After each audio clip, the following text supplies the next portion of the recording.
Welcome back, folks. My name's Shane. I'm going to do an annual end of year wrap up for my favorite lens and camera combinations of 2023. Now, not all of these cameras came out in 2023, but they're the ones that I'm using the most for this particular YouTube channel. There's a good mix of stuff at different price points and different brands as well. So I hope you like this video. While I'm mostly a video shooter, I've also taken more photos this year than any other time. So these lenses are great for both video and photographic purposes. At the end of the video, we're also going to talk about which camera I plan on shooting more with in 2024. Let's get into it. The first camera I've shot with more than anything else this year is the Panasonic S5 Mark II. I now have 4 of these.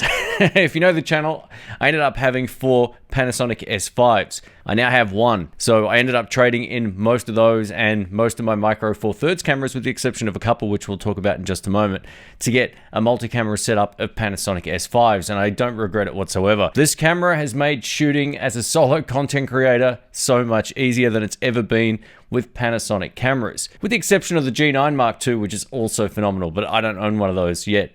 But we'll get to that later. But essentially, this particular camera ticks all the boxes when it comes to image quality, codecs, resolutions, lens lineup. It really has so much going for it. In October, I shot a short film using the Panasonic S5 Mark II in the Cine-D picture profile, and the end result came up great. Most of it was shot handheld without gimbals and all that kind of stuff, and the end result looked magnificent. This is by far my favorite full-frame camera, given the price. Now, I'm shooting this with a Sony FX3, which is a very expensive camera, and it gives us 4K at 120 frames per second and 4K 60 without a crop. But there's so many advantages to the S5 Mark II that I actually prefer using it. It's a more motivating camera for me to use as someone who does a lot of handheld work. The IBIS is better. We get that 6K resolution, the active cooling, all that kind of stuff makes this one of my favorite cameras. It also comes down to the consistency of the lens lineup. You know, a lot of people don't seem to understand just how many lenses are available for the S5 Mark II through that L-mount alliance. It's come so far in the last few years. The S series of primes are all the same size, weight, form factor. Basically, the build of each lens is identical. So if you're thinking about getting into a full-frame camera system, the S5 Mark II would be the top of my list. It's such a great camera, and for most content creators who don't need all the all-eye and ProRes codecs and all that kind of stuff, I think it's the best value full-frame camera on the market, which is why I now have 4. Crazy stuff. If you know the channel, you know I've reviewed the 20 to 60mm f3.5 to 5.6 kit lens, which is arguably the best kit lens for any system. It's such a great kit lens. But I'm going to talk about some prime lenses today that I always find myself using. So for the wide angle shots, I'm using the 24mm f1.8. Such a great lens. If I punch into the APS-C crop, I'm getting a 36mm field of view, roughly. In the studio, for most of the videos you see in this exact position, I'm shooting with this. This is the 35mm f1.8. I love the look of this. This 35mm lens, to my eye, looks far better than even the Sony 35mm f1.8, which is legendary. That's the Gerald Undone lens, and it's the lens that I would usually use in this shot, although it's currently packed away. But it's a great lens for the L-mount, so I can highly recommend this. But my favorite, the one I find myself using, and the one that everyone in the comment section always goes, "What are you using? It looks so good." It's this. It's the 50mm f1.8. So minus the lens hoods, you can see that they're all exactly the same size, right? And they're basically the same weight. And as a gimbal operator occasionally as well, I can change lenses without needing to rebalance everything. I love the consistency of this series of primes. They all look optically great. There's no lens breathing. I don't have to rely on digital corrections or anything like that. They just simply work. So the S5 Mark II paired with this S series of primes is by far my favorite from any system. Up next is a camera from Sony. I've enjoyed shooting with this since I got my hands on it. This is the Sony FX30. This is kind of like the baby brother to the FX3. It actually has a few more features over the FX3, but I just wanted to talk about why I enjoy shooting with this. So that 1.5 times crop generally means the lenses are going to be a lot smaller. My favorite lens combination with this camera is this little guy here. This is the 15mm f1.4. It's small, it's light, it's got an aperture ring, it's great for video. The autofocus is great as a combination between these two. It's also great for photography. One of the things that a lot of people dismiss with the Sony FX30 is that it's only a video camera because it doesn't have a mechanical shutter, but you can actually get some pretty mean photos out of this. Now, I tested this with another lens recently, which was the TT Artisan 10mm f2 lens, and I took some of the best photos I've taken in quite some time with a camera without a mechanical shutter. So sometimes the specs or the marketing for certain products may seem like they're dismissing certain features or functionality, but this is a great camera for both people.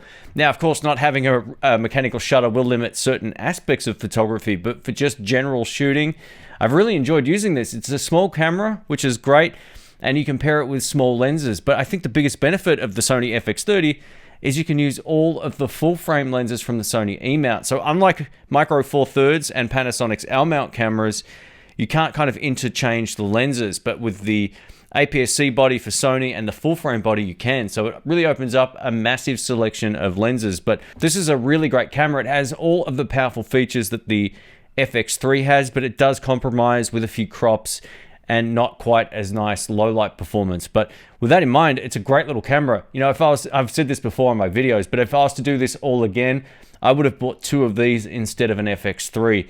Sure, that 1.5 times crop out of this camera might not be for everybody, but I've been able to get almost identical results out of this as I can with my FX3, and I think the price to performance ratio on this is so much better than the FX3. I love the FX3, the image quality is great. I love the white balance tool in these cameras as well. It's by far the best.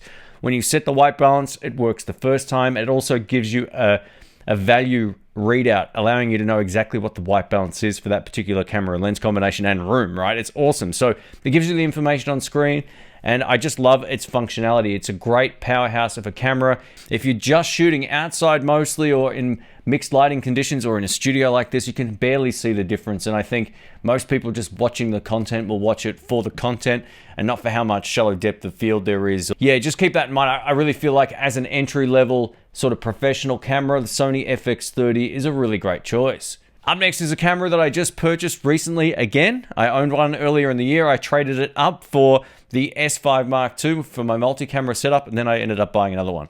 I'm an idiot, but this is the GH5 Mark II. That's right, not the GH6, but the GH5 Mark II. I've really enjoyed getting this back in my collection. The original GH5 is legendary, and it was way ahead of its time at the time of release, and it just kept getting better through firmware upgrades. Now, while this doesn't have phase detection autofocus like the new G9 Mark II, with that aside, it does everything extremely well. It's a really competent photographic camera, but it's also a really amazing video camera. The IBIS is great, the battery life's really solid, full-size HDMI, dual card slots, it has the all-intra codecs and blah, blah, blah, right? All the specs are very well known, but this is an extremely powerful camera.